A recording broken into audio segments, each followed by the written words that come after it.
Thank you for your time today. Yes, with the unfortunate news, I definitely want to set the table by saying, yes, today will be a celebration. And with three amazing seasons and just powerful performances and storytelling, I know I can definitely speak for myself by saying it was one heck of a ride.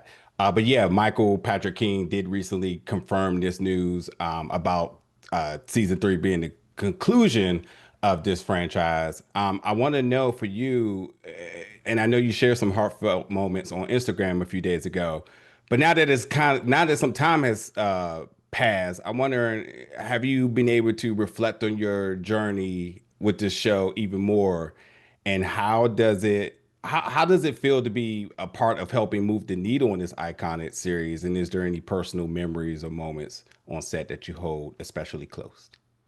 We are 20 years deep into this series, and you know, here we were adding people who have identities, new identities or different identities. We have people of color.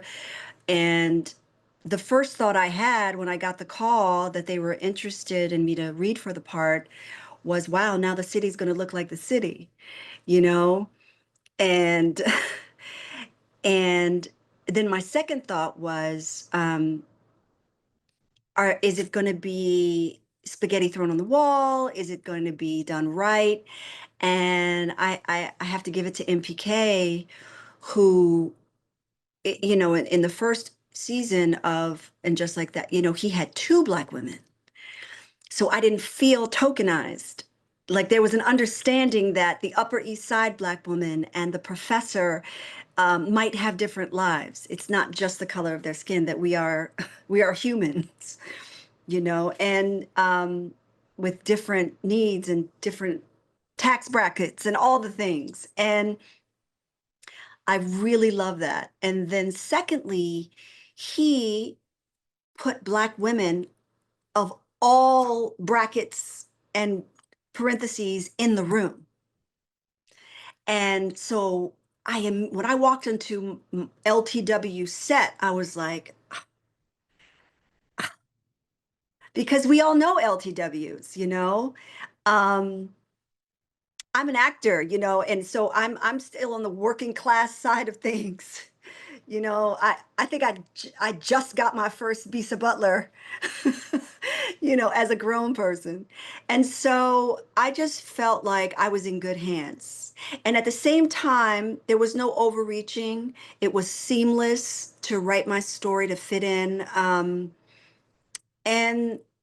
then who doesn't want to wear, you know, Oscar de la Renta to pick up their kids from school? I mean, so I felt like I was in good hands. And I had so much respect for Sarah Jessica Parker and what she's accomplished, and the rest of the cast, Cynthia Nixon and Kristen Davis. I didn't know them. I've seen Cynthia on Broadway many times and knew she was a beast, but I was so blown away about how real and kind and generous they are.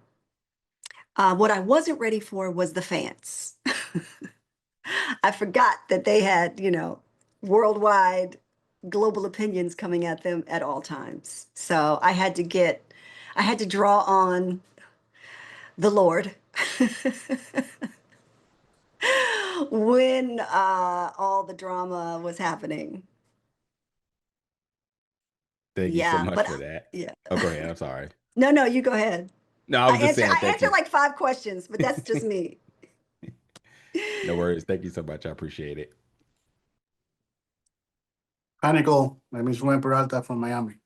Hi. One of the things that I love about your character is never stopped. It's always moving. It's always between balancing her life in between her marriage and social life, kids, everything.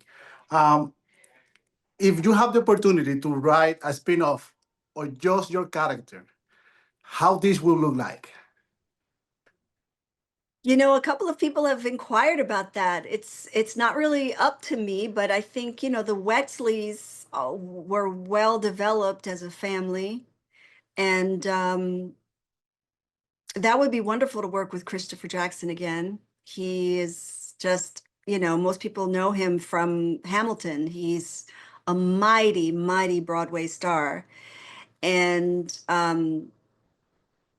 that I think that we really gelled as a family. I mean, it would be the modern day Huxtables in a way that we all need, especially now. And yeah, that would be the broad strokes, I guess, of a spinoff. I don't think, I think there's a lot more story to tell in that family. Thank you. Hi, Nancy Green here. Hi, And Nancy. I wanted to know, can you speak a bit about the differences between the first season and the third season, and what you're going to take away from working on the show? Well, the first season, I think, for me was as an actor, like every show has a tone, and this was a like the Jeffersons or Good Times or Sanford and Son or the Cosby Show. There's a tone that you have to honor if you're stepping into it. And these were not 1 hour episodes, and it was packed with drama and comedy back to back. And so I had to really honor that speed of transitions.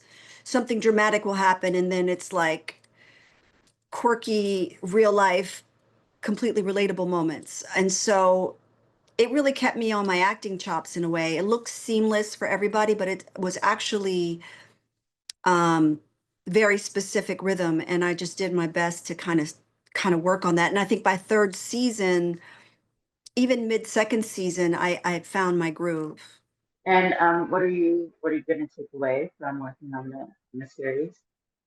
I need better clothes. Okay, thank you. I need to stop saving the good dress for a good event. You can wear the good dress to the store, like LTW. Well, thank you, and much continued success to you. Thank you. Dana Abercrombie, the Koalition. What I loved about your character for this season, it really touched upon working mom's guilt. And so what I wanted to know, with the evolution of this character from season 1 to now season 3, can you talk about how she is kind of able to tackle that and the new perspective of how, if any, she would have done it differently from season 1 to now season 3? You mean the balancing work The and balancing family? act, because her daughter, it wasn't just out of the blue saying, I miss you. This I was a know. feeling that accumulated. Yeah, I think that most modern day women, we're all juggling so many things that I think it was just a well conceptualized episode. And that's what I was saying to Nancy, that we know how profound that moment is for those of us who are juggling responsibilities, but it's also you have to turn on a dime and don't necessarily solve it all. And I think we have to remember that things like that, when the work is a lot and it takes its toll on your marriage and it takes your toll on your parenting, or if you're caring for a parent, you know, it's a moment. And we tend to double overwhelm ourselves that this is going to last forever and then throw something out with the bathwater, leave the job, focus on the child. But I think that one of the things is that you have to give yourself grace, and that this is just this moment where you are trying to build something and not give up on it. And I think what was wonderfully portrayed is that LTW had a partner who gave her that grace. But it could also be a friend, a sister, or someone you trust that can help you. But I think that you just have to remember that this is the moment where you are given the energy and the power and the focus to finish this task, and that everyone's going to be okay. I mean, I went through that with Boris and I. We two working actor family with 2 children who were our number one. So at a certain point, it's like, why am I freaking out? Like, Nicholas was the baby. It's like, Nicholas is going to come with me. while I shoot this film. I'm going to ask my mom to come with me. And Boris took Sophie. She was a little older, and we had help. And Rosie went with Boris, and we just made it work. You know, 45 days on a movie set is enough to make you go, I can't be an actor anymore and be a parent. But when you want to do it and you know that you've been given this gift, you find a way to do it. Thank you. They're 18 and 20 now. I'm like, oh, they don't want to come nowhere with me. Well, my name is Al McGee here at WritingTicket.com. I've been watching you for so many years, and I really admire your craftsmanship, your acting, and everything like that. What did you expect from this role to help you to grow much more as an artist? Because I really have seen you grow a lot in this role from this series, and I really love your character, and I really love you with Chris Jackson. So what did you learn yourself, and how did it help you to progress? Well, like I was saying before, I got this job, I would say almost 30 years of being a working actor, very confident of my instrument and all my choices and things like that. But I was walking into a formula, and I think that it was very curated, and it worked. And so I missed a lot. MPK would yell at me from the cameras over in the director's chair with all the producers sitting around and go, one of the famous quotes was, I was supposed to be mad about something and I had to like punch the pillow. So I know Nicole knows how to be mad at her husband. So I was really punching the pillow. And he yelled, a little more Carol Lombard and less Sonny Liston, ma'am. And so, so yeah, I just had to be on my comedic toes, and balance that with the drama. So I think that I've grown as an actor on those quick turns. A Tennessee Williams play will let you have 4 scenes in the moment. No, not on this series. Hit it and quit it. Wow, that's really great. I really admire you. Thank you very much. I appreciate Thank it. you. Hi, Seven Gun from Seven Gun Media. Hi. I've also been watching you for many years. My question is, so I lost my father about 3 years ago, and the particular episode that stood out to me was the one with Jennifer Lewis.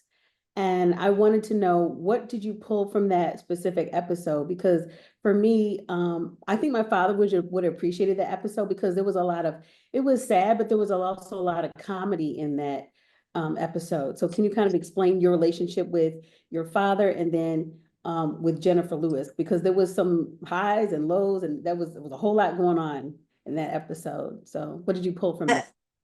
That is an incredible question because the great Billy D. Williams played my father, first of all, A. But second of all, they knew that an LTW could come from a working class family. There wasn't this other narrative that this kind of dad made this kind of girl, hardworking, believing in herself, and accomplishing something. So the fact that LTW had a father who ran a theater in Harlem it was just magnificent. It was a magnificent detail. And so, and to give one of the Black characters a full life, I wasn't just slapped on the screen. Like they showed where she came from. And I think that, and then to give the father Jennifer Lewis as his life partner, to share the screen with her was one of the highlights of my life. And she just took the scenes and ran with them. And the funeral was actually much longer. But because of the episodic time constraints for the show, they had to take some out, but she had the whole theater in stitches. Like we could not, it was like the directors, the producers, the cast, the extras, we couldn't hold it together. She's Jennifer Lewis. It was wonderful. I know her off camera a little bit, and we get to catch up every now and then. But I was honored to do those scenes with her. We had a ball. Thank you for that. I appreciate that. And I'm a daddy's girl too, so I'm sending you a hug.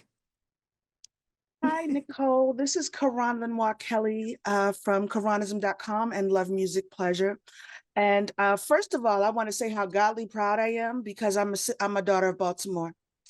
So to see you grow and blossom and your family grow and blossom the way that it has been a real joy. But I want to talk a little bit about the pleasure principle because LTW and her loving husband, Herbert, with his gorgeous self,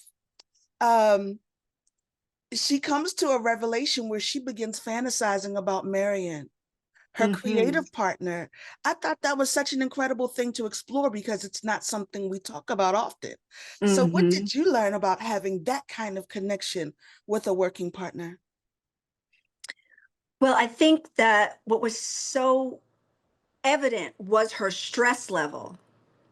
And stress has that way of putting you in a position, especially if you're a high achieving person, that you just need a release. It might be a glass of wine.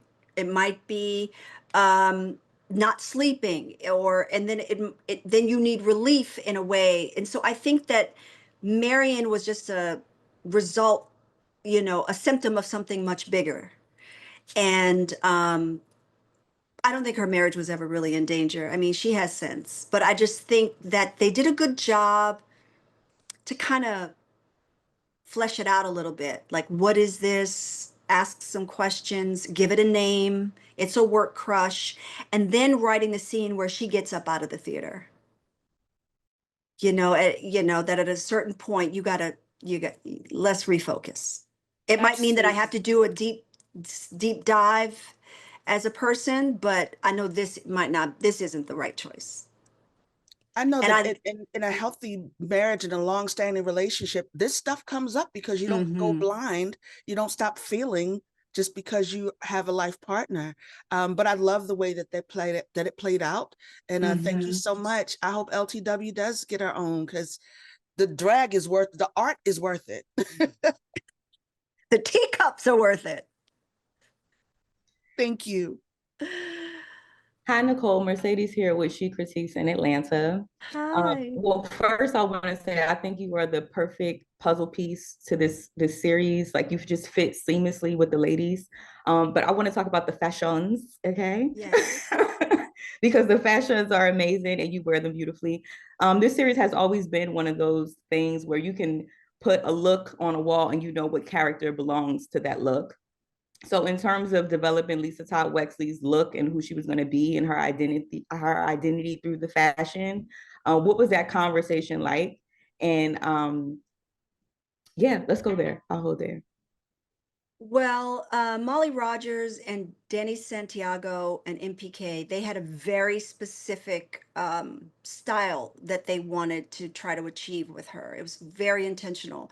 But, you hire an actor who's wearing, a t-shirt and jeans. You don't know if she can carry a purse and cook dinner for her family in a giant necklace, And so I think when they got a sense that I could handle the drama seamlessly, naturally, that I think that it just exploded. Like we can give her a feather shoe. We can give her, and it's believable. We can give her a giant, gorgeous handmade necklace and two purses to carry, and it would look normal. And so that tapped into the fun part of me that I never really get a chance to do. I'm always very serious or never get a chance to express that fun over the top side of my personality. I know exactly what to do with two purses.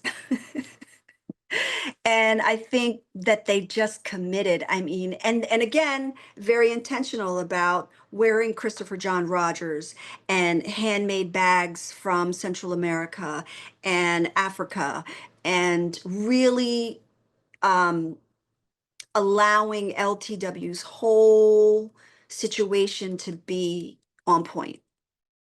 You know, if you really watch the show, in the first season, I didn't have a kitchen.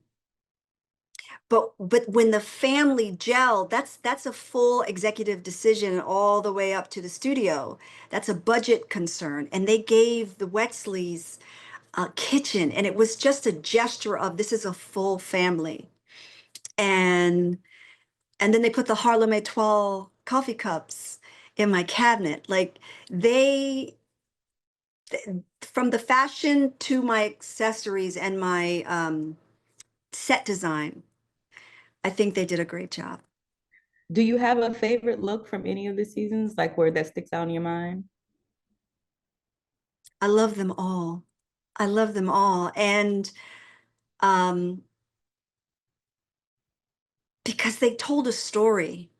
It wasn't just all Yves Saint Laurent. It was Yves Saint Laurent with the bag from Ecuador, with the shoes, my glasses, my jewelry, everything just came together. Every wardrobe fitting was a show unto itself.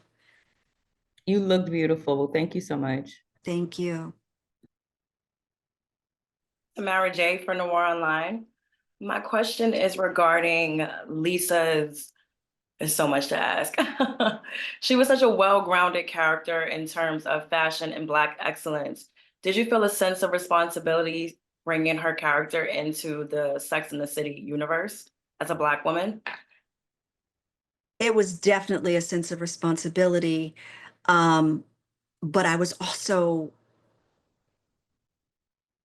you know, LTWs have been ready, you know, since, you know, Helen Willis on the Jeffersons, you know, like I knew her, you know her, we all know her. So it was responsibility, but it was already there, like finally. So I got to work every day, like so grateful.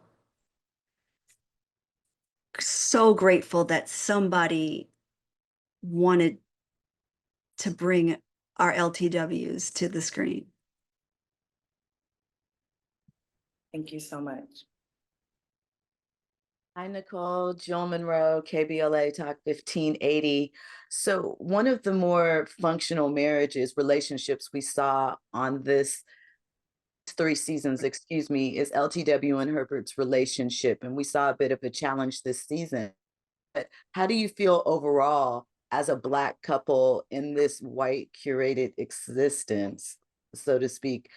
How do you feel that relationship and those bonds and they're coming together as a union and being seen? I think they handled all of the details well. I think that they put the right words in our mouths for the short little intermittent scenes that each family gets. And they put a lot of information in the scenes that did a lot of the narrative for us. And, you know, Derek Adams behind me when I'm saying something is a whole historic moment.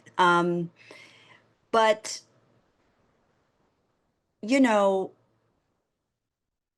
how did I feel about it? Again, it wasn't more of a responsibility as it was a finally. You know, I love that they, like I was saying before, I love that it wasn't just us. It was his mama. It was my daddy. It was 3 children. It was kitchen cooking and being a documentarian. I mean, all those details are left out often. And so, but that doesn't mean that they don't exist. So it just felt like a finally, like, yes, I'm going to make these 7 minutes matter. And they did. Thank you so much. Thank you. And they let us make love and they let us fight. It wasn't polished. You know, we just had really nice Mackenzie leotard pajamas on, but we were having a moment as a married family. So, Boris Kojo was one of my favorite characters in the Resident Evil series. And so now that And Just Like That has ended, I wanted to know, will the two of you work together in maybe doing something action centered, like maybe a spy or action adventure or anything like that? I would love that. I think we are overdue, aren't we? We need to do something. I mean, we met on the set of Soul Food 25 years ago. And we've been married for 20 of those years. And I would love to do an international spy movie with him. So yeah, just when two or more are gathered, okay, let's just make it happen. And Nicole, I know you mentioned earlier, and I heard you say it in another interview as well, how Michael Patrick King decided to put some Black writers in the room and really diversify the writers' room. Can you pinpoint specific things that you know those Black writers brought to the script, to your character and to the series in general?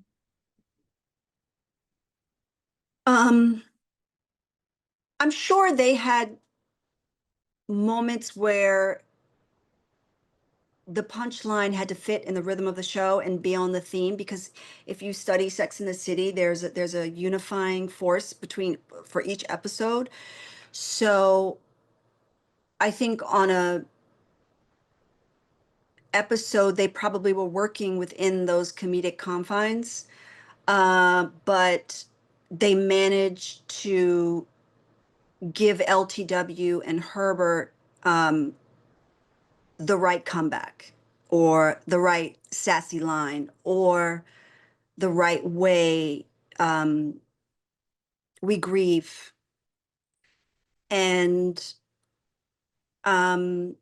still also just let us be married with kids, you know, and the fact that I don't know if the writers, because I wasn't in the room, if they were asked to change a line. I'm sure Susan Fels Hill and Kelly will be able to tell you more. But yeah, from my perspective, I was given a complete script that had already gone through the editing process. And, you know, sometimes it wasn't a line. Like if I saw a scene and I know how this woman would cook, or if there, you know, as an actor, I was able to ask MPK if he was like, why are you doing that way? I had a back energy, a backstory around why I delivered the line that way. I'm not scolding my husband right now, or I'm speaking to him clearly, or I'm being loving to him.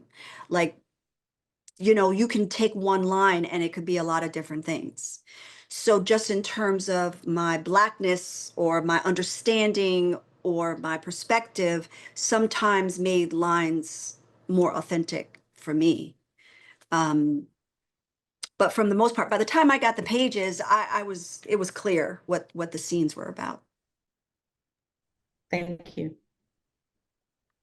Well, you know, Nicole, it speaks to your strengths as an actress that they invested the type of effort, the type of dollars that they did in this role. And, you know, obviously Susan Fels Hill brings a great deal of history, you know, with her own personal history and her own life, being that the woman that you were portraying, in fact, to some degree, although she's not from a working class, her character is not her, she's not a working class girl, but she, in her present life, embodies that level of sophistication and community involvement and all of those things. So we just love you in this. We are going to write 100,000 letters to HBO Max, to whoever, to make sure there is a sequel to this, because you really did your thing. I am so thrilled and happy for you. On behalf of the world's largest group of Black film and TV critics, thank you for joining us today on AAFCA Roundtables. Have a great day. Thank you.